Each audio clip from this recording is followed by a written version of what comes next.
Your soul is trying to move you into a larger life, but parts of you are still holding on to fear, old identity patterns, and self-doubt. Let's talk about it.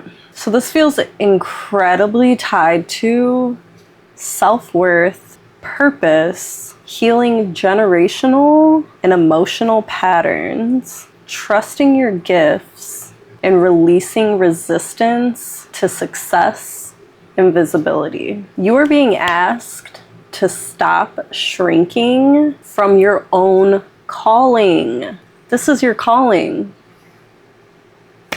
God is saying your biggest obstacle right now is not lack of potential. It's the lingering belief that you are somehow not enough to fully embody it.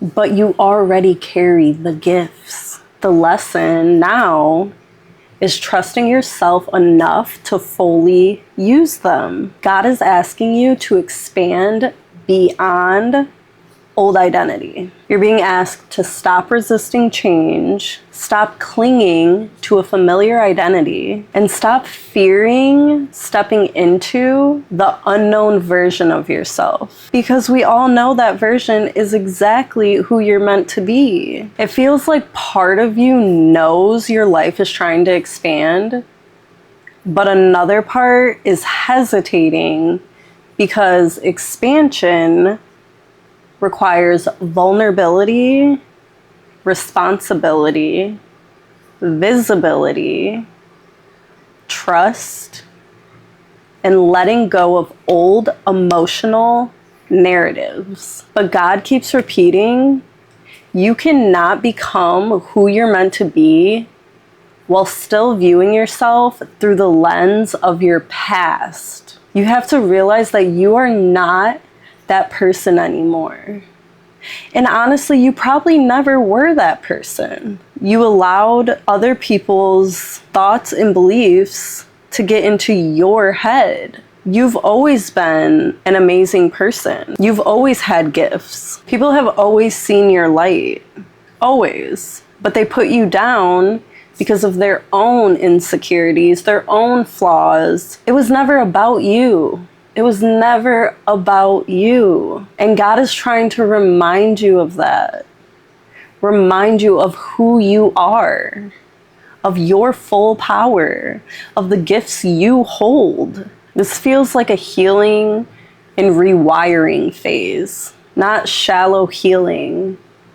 It feels ancestral, psychological, spiritual.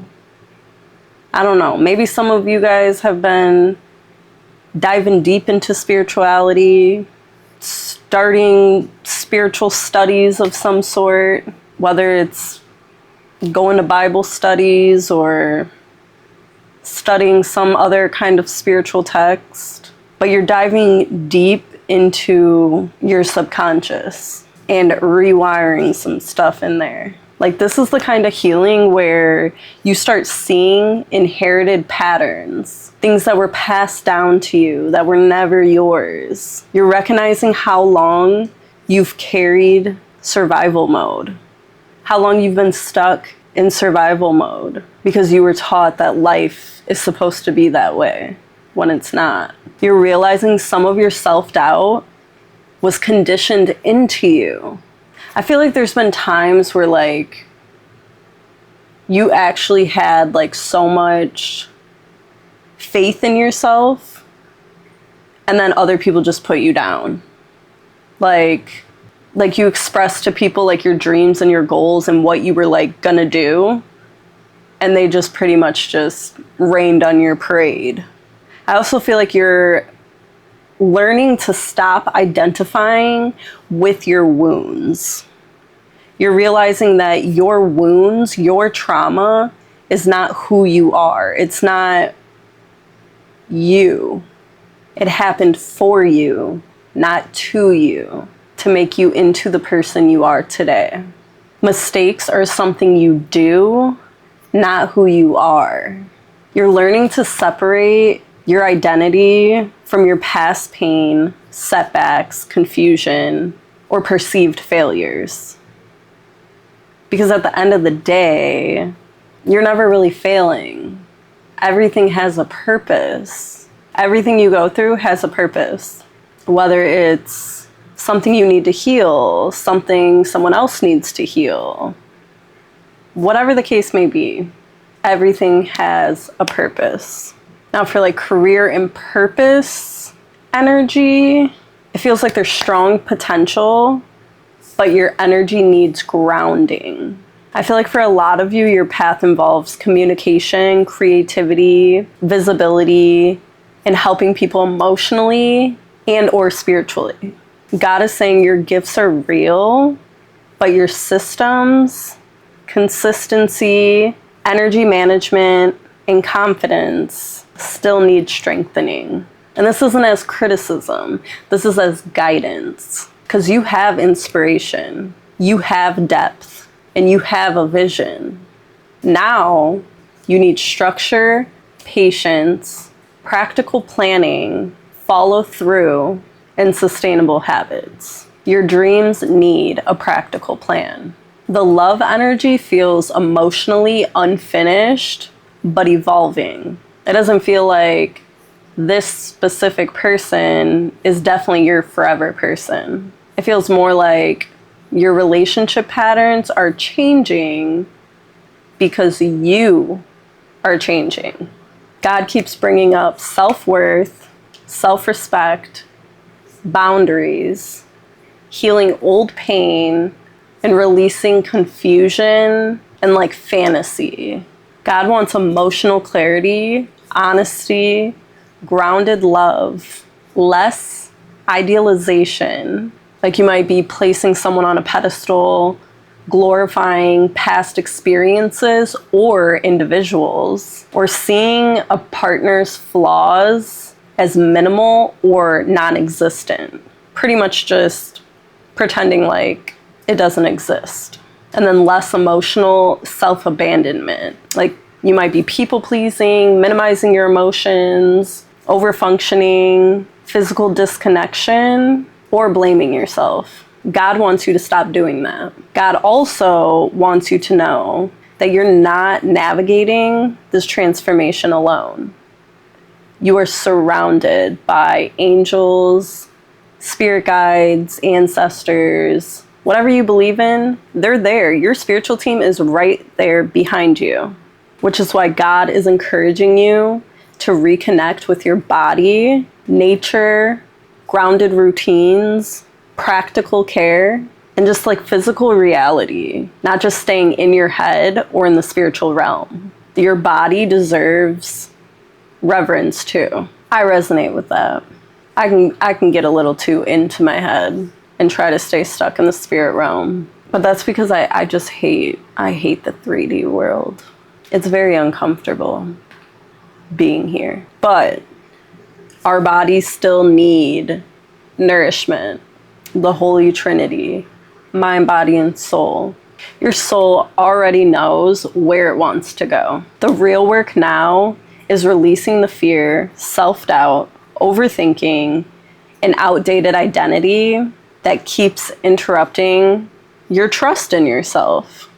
Because I feel like one minute you trust yourself and you're like all in, and then the next minute you let the thoughts get to you, or other people's opinions, or whatever it may be. You start doubting yourself. But your soul is literally yearning for authenticity, self-trust, rest, healing, grounded spirituality, using your voice and gifts, releasing comparison and pressure, building something aligned and sustainable. That's all your soul is asking for. And I know it sounds easier said than done. Trust me. I'm right on this journey with you. But God isn't confused about your direction at all. The hesitation seems to be more human than spiritual. And that's what the ego does. It causes hesitation, overthinking, fear, self-doubt. The ego literally is fear. And sometimes people think they fear failure, but deep down, they actually fear being fully seen in their power and then having to sustain it. But God is gently pushing you towards that next version of yourself anyway. And I personally think you should go for it. I think you should just do it. Why not? What do you have to lose? Let's be honest. We're literally not on earth forever, and we only have a limited amount of time here. So like, why not just do it? Why not? You're literally so amazing at what you do. Because if you weren't, your soul wouldn't be urging you and nudging you to do it for all these years. And to be honest, it's not gonna stop. Your soul is gonna keep nudging you. God is gonna keep nudging you. Spirit, universe, whatever you prefer, is going to keep nudging you until you finally take action and just do it. Just do it. Damn, I feel like Nike now. Just do it. Yeah. That is the message. I received this message and I just felt like I needed to get it out right now. I was gonna film it tomorrow, but I was being like nudged to film it right now because I was just feeling so passionate about it that I just like, I didn't want to lose that passion, that fire that was inside of me. So I needed to get it out like right now. So that's what I did. And that is what you need to do. Just saying. Don't shoot the messenger. All right. Like I said, that's the message. Stop shrinking your calling. Expand beyond old identity and outdated beliefs. Whatever you're doing to heal and rewire your brain, keep doing it because it's working. And treat yourself the way you want to be treated, the way you treat other people. Treat yourself that way because you deserve to be treated the way you treat people. The love you give it to yourself. Start giving it to yourself because you cannot pour from an empty cup.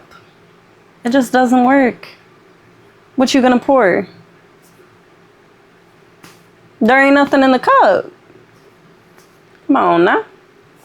And remember that you're not doing this alone.